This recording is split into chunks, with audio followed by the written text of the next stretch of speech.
nom du Père, du Fils et du Saint-Esprit, un seul Dieu. Amen. Chers frères et sœurs, aujourd'hui, c'est le deuxième dimanche du mois copte Hatour et j'aimerais aborder le thème suivant. Jésus s'occupe de toi. En introduction, comme je vous l'ai dit précédemment, le mois copte Hatour est le mois de l'agriculture depuis l'Égypte antique. C'est pour cette raison que la plupart des lectures des 2 derniers dimanches du mois Hatour tournent autour de ce sujet. À titre d'exemple, le premier dimanche de Hatour, dans le psaume de l'office de l'encens du soir, David le psalmiste indique que le lit des eaux apparut, les fondements du monde furent découverts.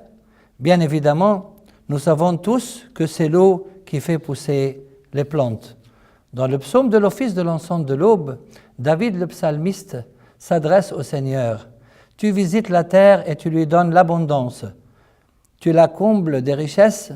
Le ruisseau de Dieu est plein d'eau. Tu prépares le blé quand tu la fertilises ainsi. C'est donc le Seigneur qui donne l'abondance à la terre, il la comble de richesses et la fertilise.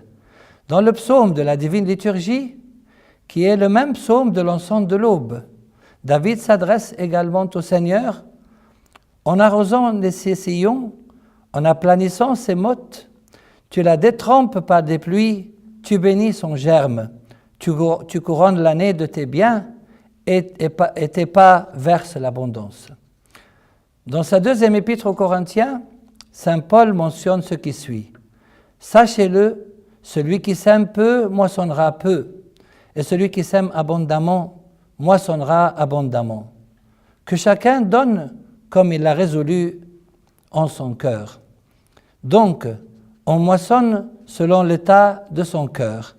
Chers frères et sœurs, qu'avez-vous semé dans votre vie afin de le moissonner?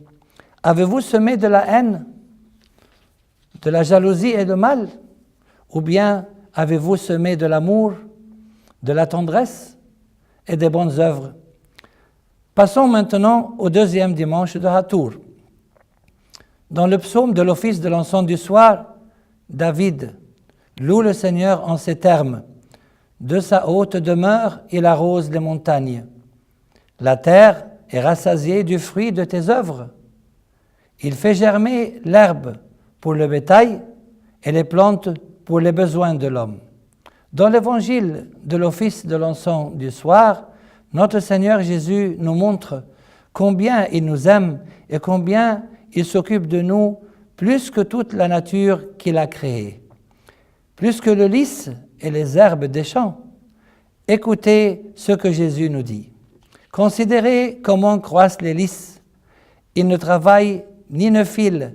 Cependant, je vous dis que Salomon même, dans toute sa gloire, n'a pas été vêtu comme l'un d'eux. Si Dieu revêt ainsi l'herbe qui est aujourd'hui dans les champs et qui demain sera jetée au four, à combien plus forte raison ne vous vêtira-t-il pas, gens de peu de foi? Et vous, ne cherchez pas ce que vous mangerez et ce que vous boirez, et ne soyez pas inquiets, car toutes ces choses, ce sont les païens du monde qui les recherchent.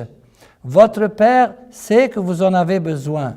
Cherchez plutôt le royaume de Dieu, et toutes ces choses vous seront données en surcroît. En fait, Dieu souhaite que nous cherchions d'abord son royaume, c'est-à-dire la vie éternelle. C'est par lui que seront satisfaits tous nos besoins terrestres. Le problème de la plupart des hommes est l'inquiétude. Cette inquiétude peut constituer un manque de foi. Dans le psaume de l'office de l'encens de l'aube, David le psalmiste mentionne les fruits de la terre et la bénédiction que Dieu donne à ses enfants. La terre donne ses produits, Dieu, notre Dieu, nous bénit. Dieu nous bénit et toutes les extrémités de la terre le craignent. Les fruits de la terre représentent les bonnes œuvres que nous devons accomplir et qui résultent naturellement de notre foi. C'est grâce à ces fruits que le Seigneur nous bénira. Le Christ lui-même a dit que tout arbre qui ne porte pas de bons fruits est coupé et jeté au feu. C'est donc à leurs fruits que vous les reconnaîtrez. Saint Jean-Baptiste reprend cette même idée. Produisez donc du fruit digne de la repentance et ne prétendez pas dire en vous-même « Nous avons Abraham pour père », car je vous déclare que de ces pierres-ci, Dieu peut susciter des enfants à Abraham. Déjà, la cognée est mise à la racine des arbres. Tout arbre donc qui ne produit pas de bons fruits sera coupé et jeté au feu. Donc, mes frères et sœurs, nous nous devons, en plus de la foi, d'accomplir de bonnes œuvres. Citons saint Jacques. « Mes frères, que sert-il à quelqu'un de dire qu'il a la foi s'il n'a pas les œuvres? La foi peut-elle le sauver? Si un frère ou une sœur sont nus et manquent de la nourriture de chaque jour, et que l'un d'entre vous leur dise « Allez en paix, chauffez-vous et vous rassasiez », et que vous ne leur donniez pas ce qui est nécessaire au corps, à quoi cela sert-il? Il en est ainsi de la foi, si elle n'a pas les œuvres, elle est morte en elle-même. Mais quelqu'un dira, toi tu as la foi, et moi j'ai les œuvres. Montre-moi ta foi sans les œuvres, et moi je te montrerai la foi par mes œuvres. Tu crois qu'il y a un seul Dieu, tu fais bien, les démons le croient aussi, et ils tremblent. Veux-tu savoir, ô homme vain, que la foi sans les œuvres est inutile? Abraham, notre père, ne fut-il pas justifié par les œuvres lorsqu'il offrit son fils Isaac sur l'autel? Tu vois que la foi agissait dans ses œuvres, et que par les œuvres la foi fut rendue parfaite.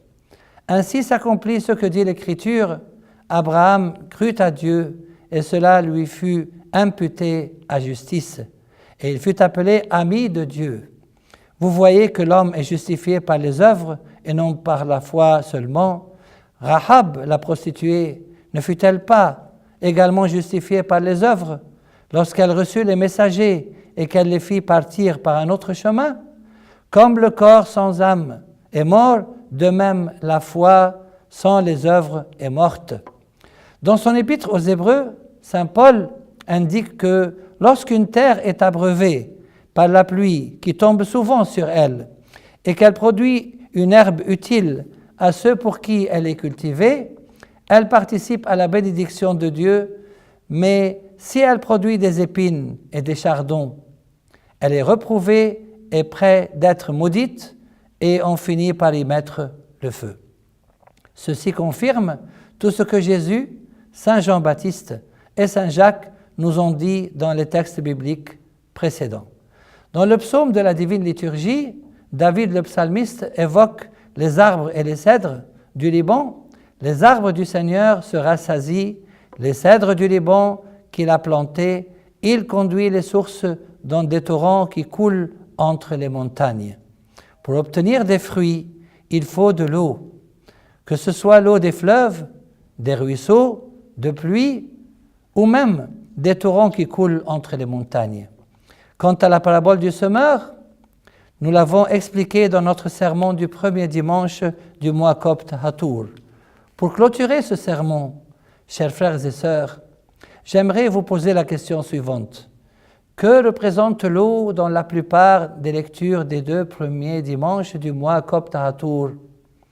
Dans ces lectures précédentes, l'eau représente le Saint-Esprit. Comme le confirme notre Seigneur Jésus, celui qui croit en moi, des fleuves d'eau vive couleront de son sein. Comme dit l'Écriture, il dit cela de l'Esprit que devaient recevoir ceux qui croiraient en lui. Que notre Seigneur subvienne à nos besoins par son Esprit Saint et qu'il nous accorde la foi en lui afin que nous accomplissions de bonnes œuvres, et gloire à lui maintenant et pour les siècles des siècles. Amen.